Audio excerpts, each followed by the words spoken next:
tiền chưa tuân nè bác hai được tiền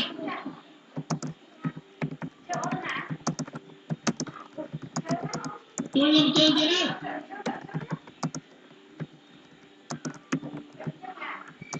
hãy cho tình hoạt tiếng không phải hát không hát luôn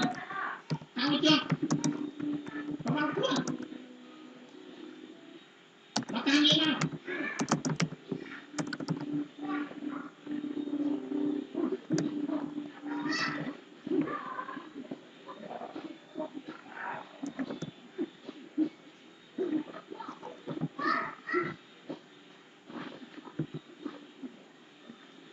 bác làm hai phụ ai làm càng như nào đó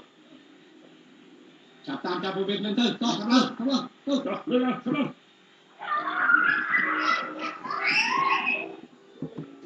này nó chậm nào ta có đi cái này mà thôi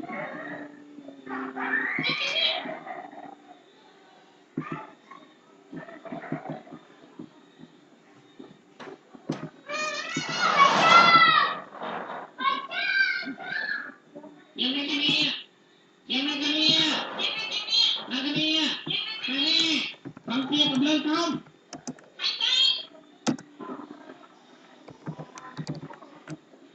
ôi giời Hãy subscribe cho kênh Ghiền Mì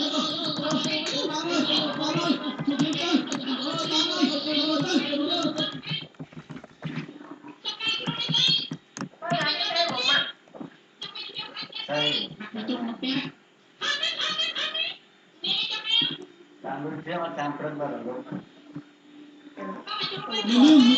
hấp dẫn